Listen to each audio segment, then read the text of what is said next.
গ্রামে অবৈধ চোলাই মদের ঠেক বসানো যাবে না, দ্রুত বন্ধ করতে হবে দাবিকে গ্রামের মহিলারা একজোট হয়ে থানায় দ্বারস্থ হলেন। ঘটনায় ব্যাপক চাঞ্চল্য ছড়িয়েছে গঙ্গারামপুরে। দক্ষিণ দিনাজপুর জেলার গঙ্গারামপুর থানার অন্তর্গত উত্তর জয়পুর এবং দক্ষিণ জয়পুরে কয়েক হাজার মানুষের বসবাস।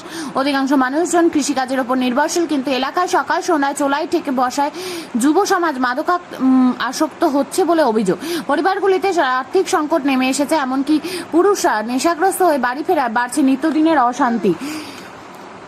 পরিবারগুলিতে আর্থিক সংকট নেমে এসেছে, মহিলাদের উপর নির্যাতনের মাত্রা বাড়ছে। এমন যন্ত্রণা থেকে মুক্তি পেতে এমন চুলাই ঠেক বসার প্রতিবাদে গ্রামের মহিলারা একত্রিত হয়ে মঙ্গলবার দুপুর 2টো বাজতেই দল বেঁধে গঙ্গারামপুর থানায় এসে হাজির হয়। মহিলারা চোলাই ঠেক বন্ধ করার দাবি জানিয়ে একটি গণস্বাক্ষরিত লিখিত অভিযোগ জমা দেন। জয়পুর গ্রামের মহিলাদের এই উদ্যোগকে কেন্দ্র ঘটনা আমি গরু বাঁধতে যাচ্ছিলাম, গরুটা নিয়ে আসতে যাচ্ছিলাম।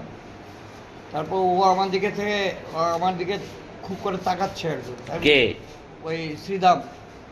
তো আমি আবার কাছে গেলাম যে কিছু বলছিলি নাকি রে। তো ও টেনশন নিয়ে আমাকে মেজাজে বলছে যে তুমি চুপচাপ চলে যাও। তাই আমি বললাম যে চুপচাপ কেন চলে যাবো, কি ব্যাপার, কি তুই বলবি তো, চুপচাপ চলে যাওয়ার কথা বলছিস, তাই আমি কোনো অপরাধ করেছি তাই চুপচাপ আমি চলে যাবো? এই দুয়াক কথা বলতে বলতে ওই রড দিয়ে আমাকে বাড়ি মেরে দিল। কে ও একাই ছিল না আরো কেউ ছিল? হয়তো হরিশ আর দুইজন, ওরা দুই ভাই। তাহলে কি কারণে মারলো আপনাকে? তাহলে কি কারণে মারলো আমি এখন পার্টিগত ব্যাপার। ওর টিএমসি পার্টি, আমরা বিজেপি পার্টি। এখন ব্যাপার হল কি যে একটা টেনশন আছে ওরা, যে আমরা হতাশায় ভুগছে, হতাশায়।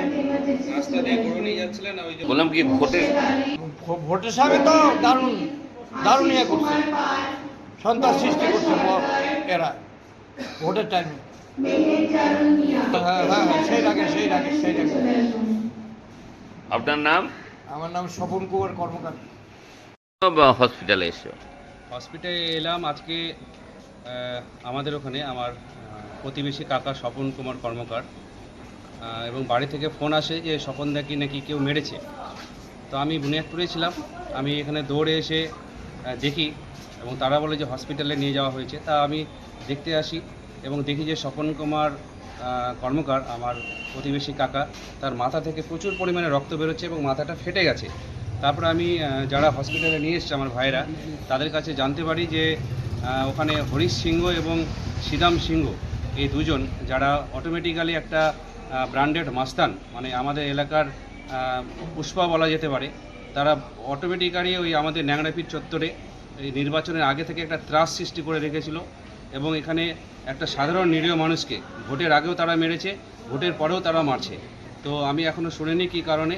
তো বৃদ্ধ কাকা দেখে খুব খারাপ লাগছে, মাথা থেকে গলগল করে রক্ত বেরোচ্ছে। এখন তিনি ট্রিটমেন্ট অবস্থায় আছে। আমার সম্ভবত মনে হচ্ছে ওনার মাথায় কিছু বড় ফ্র্যাকচার হয়েছে, হয়তো এখান থেকে রেফার করে তাকে কালদিঘি বা মালদায় পাঠানো হবে। আমরা খুব দুশ্চিন্তার মধ্যে আছি এবং আগামীতে আমরা আশা করব আমরা আইনের দ্বারস্থ হব।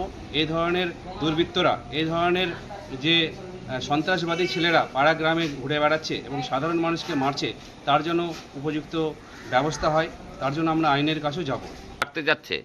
দেখো, এটা তো তৃণমূলের বরাবরই কালচার। সবেমাত্র সরকার থেকে তারা সরেছে, ফলে তাদের সেই চুরি বা গুন্ডামি মাস্তানির গন্ধটা এখনও শরীর থেকে সরে যায়নি। কিন্তু তারা জানে না বর্তমানে যে সরকার আছে সেখানে চোর গুন্ডাদের কোনো আশ্রয় হয় না এবং আইনের মতো কাজ করবে এবং এই সমস্ত সন্ত্রাসবাদী চোরদের কী করে শায়েস্তা করতে হয় সেটা বর্তমান সরকার খুব ভালোভাবেই জানে। আপনার নাম? আমার নাম রাজীব কর্ণ মাহাতো।